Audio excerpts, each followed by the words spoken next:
मध्य प्रदेश के धार जिले से करीब 60 किलोमीटर दूर एक छोटा सा गांव बसा था जिसका नाम था गोंडी खेड़ा चारण। इसी गांव की एक आम सी गली में रहता था पुरोहित परिवार।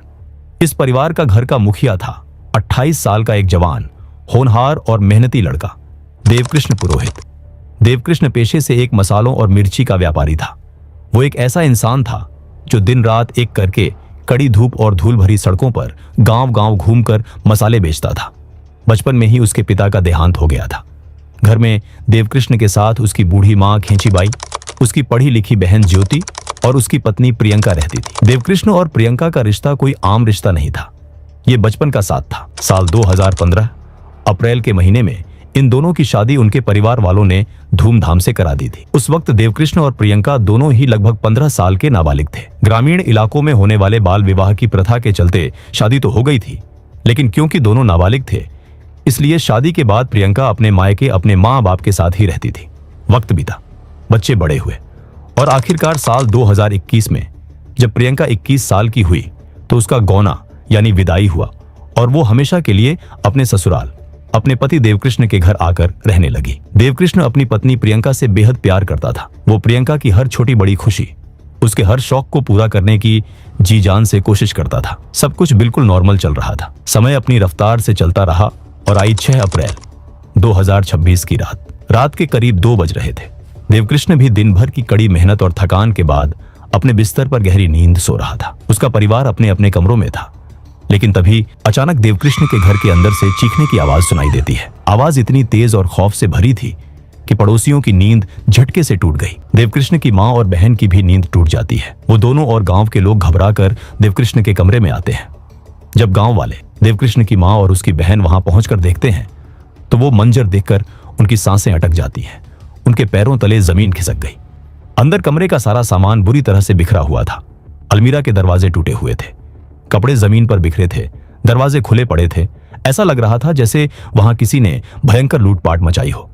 लेकिन तभी लोगों की नजर मेन बेडरूम की तरफ जाती है और जो नजारा उन्होंने वहां देखा उसने सबकी चीखें निकाल दी। 28 साल का वो जवान सीधा साधा व्यापारी देवकृष्ण पुरोहित अपने ही बिस्तर पर मौत की गहरी नींद सो चुका था। उसके सिर पर किसी बेहद भारी धारदार हथियार से इतना भयंकर और जानलेवा वार किया गया था। बिस्तर पूरी तरह से खून से लथपथ था। देवकृष्ण की माँ और बहन इसे देखकर पूरी तरह टूट गए थे। वो ये मंजर देख ही रहे थे कि अचानक बगल वाले कमरे से किसी के रोने, तड़पने और सिसकने की आवाज आ रही थी, जिसके बाद लोग भागकर उस कमरे की तरफ जाते हैं। वहां उन्होंने देखा कि प्रियंका अंधेरे में जमीन पर गिरी पड़ी है। उसकी हालत ऐसी थी कि उसे देखकर किसी का भी दिल रो पड़े। प्रियंका के हाथ और पैर पीछे की तरफ बुरी तरह से एक रस्सी से बंधे हुए थे और उसके मुंह पर एक कपड़ा कसकर बांधा गया था ताकि उसकी आवाज बाहर ना आ सके। वो बुरी तरह से कांप रही थी।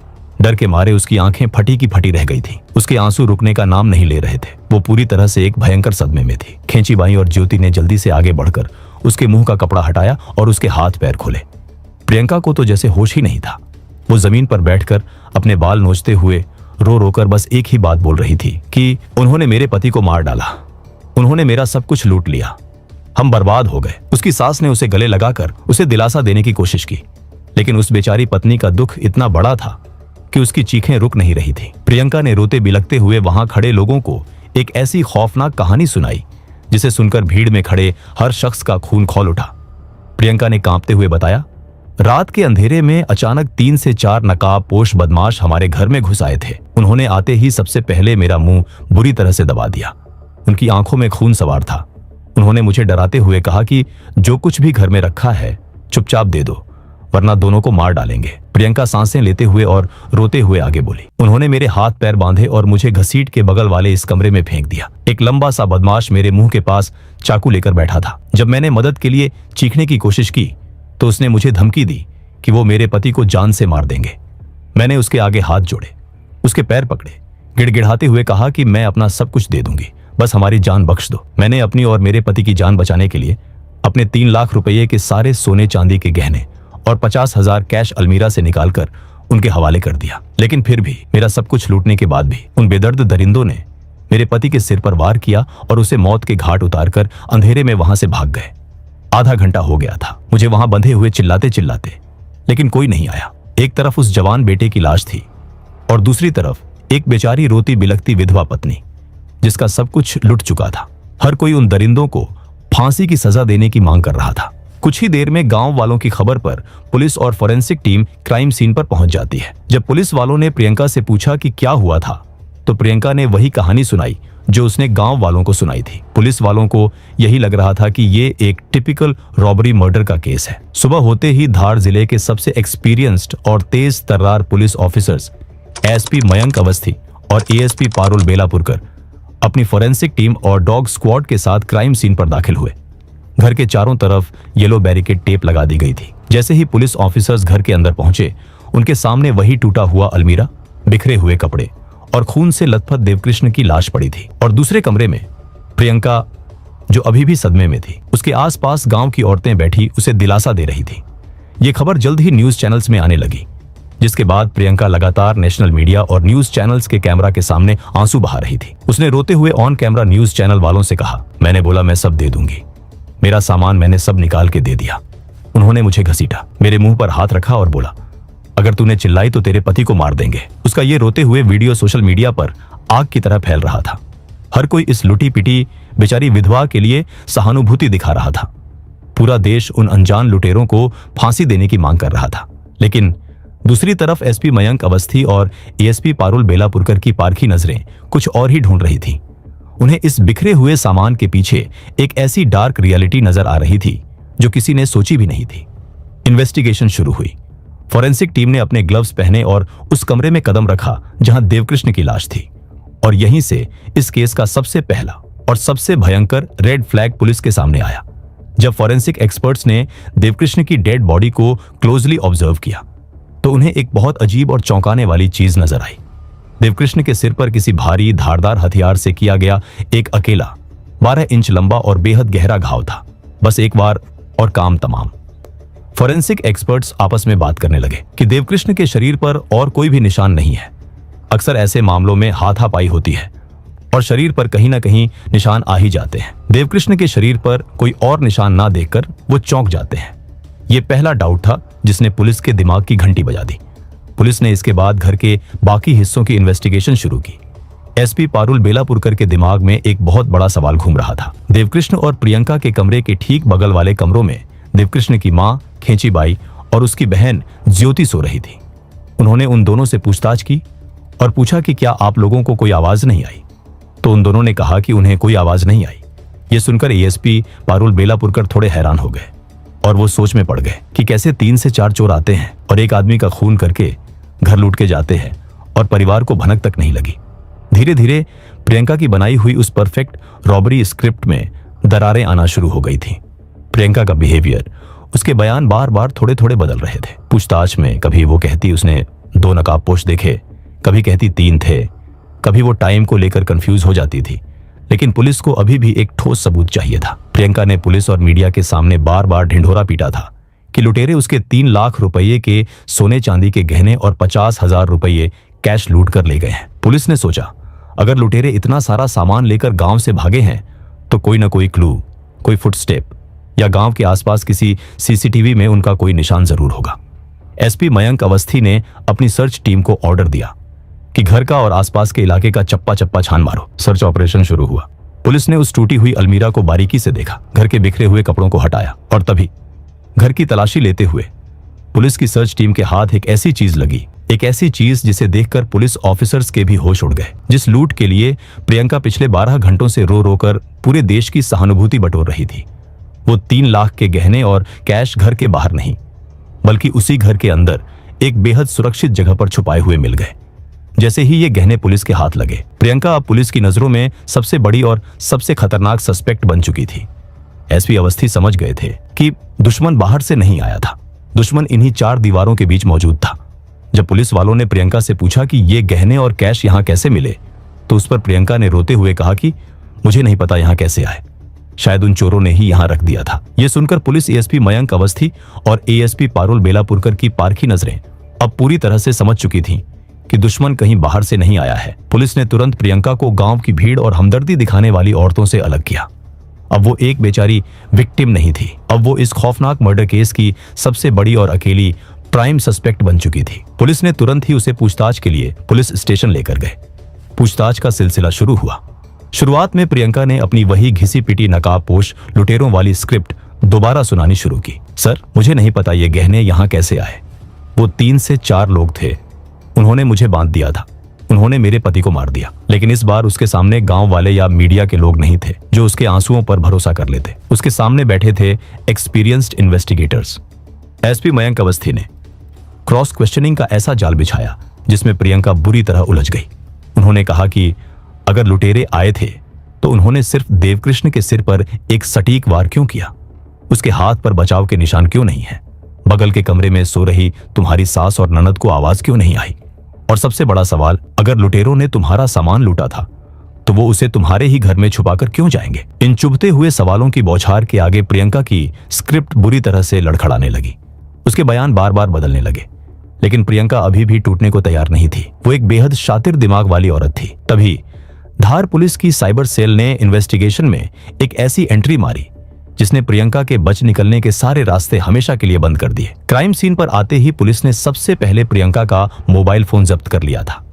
जब साइबर एक्सपर्ट्स ने उस फोन को बारीकी से स्कैन किया तो उन्हें एक और भयंकर रेड फ्लैग दिखा। प्रियंका के फोन से हत्या की रात और उससे पहले के कई दिनों का डेटा, व्हाट्सएप चैट्स और कॉल हिस्ट्री पूरी तरह से डिलीट की हुई थी। लेकिन प्रियंका को यह अंदाजा नहीं था कि आज की नई टेक्नोलॉजी में डेटा रिकवर किया जा सकता है। पुलिस ने तुरंत टेलीकॉम ऑपरेटर से प्रियंका के नंबर की CDR यानी कॉल डिटेल रिकॉर्ड्स निकलवाई और उस कॉल डिटेल रिकॉर्ड ने इस केस का सबसे बड़ा, सबसे शॉकिंग राज खोलकर पुलिस की टेबल पर रख दिया। हत्या की रात और उससे पहले के लगातार 4 दिनों तक प्रियंका के फोन से सबसे ज्यादा कॉल्स एक ही नंबर पर किए गए थे। रात भर लंबी लंबी बातें हुई थी और वो नंबर किसी चोर या डाकू का नहीं था। वो नंबर था 32 साल के एक शादीशुदा आदमी का, जिसका नाम था कमलेश पुरोहित। कमलेश जिसके खुद के 2 बच्चे थे।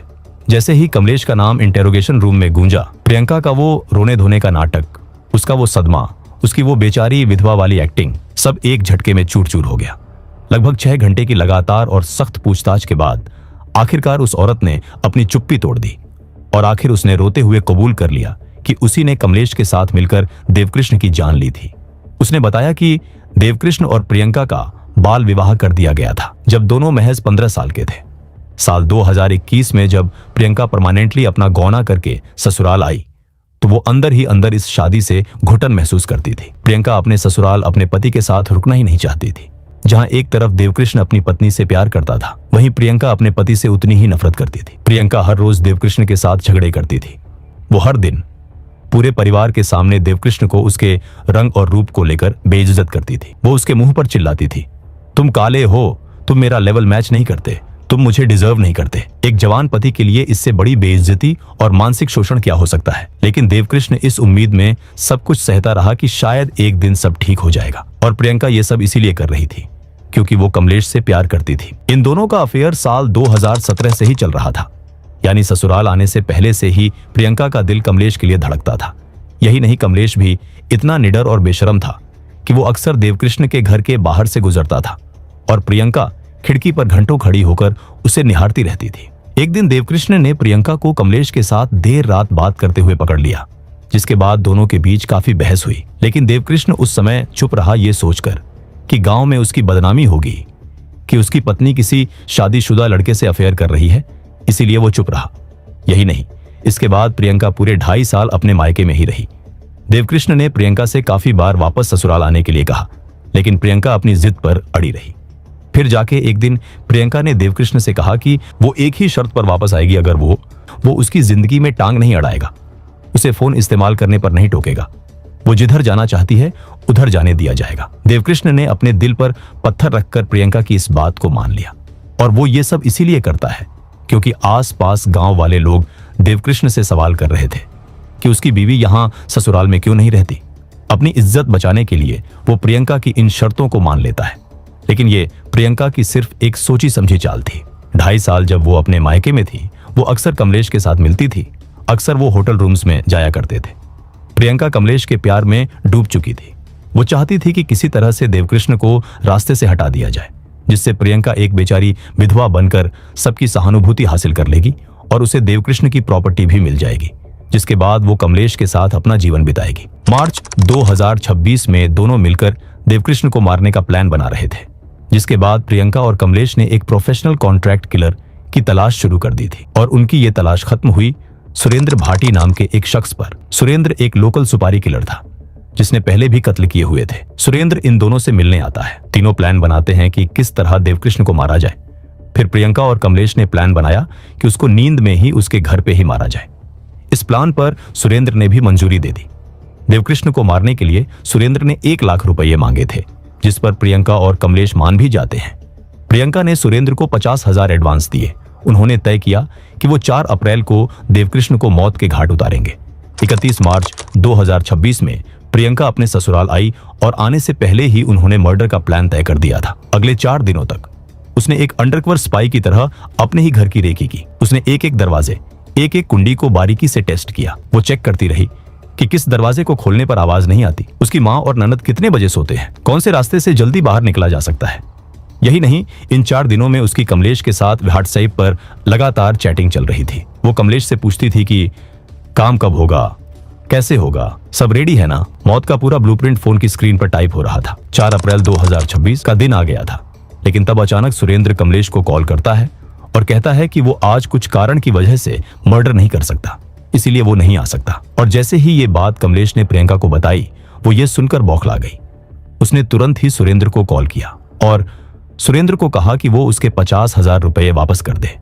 लेकिन सुरेंद्र ने उसे कहा कि वो देवकृष्ण की जान जरूर लेगा, लेकिन आज नहीं, बल्कि 7 अप्रैल 2026 को। 7 अप्रैल का दिन आ गया था और सुबह सुरेंद्र ने कमलेश को बताया कि आज रात वो उनका काम कर देगा। और जैसे ही प्रियंका को यह खबर मिली, उसने पहले तो सास और ननद के सोने का इंतजार किया।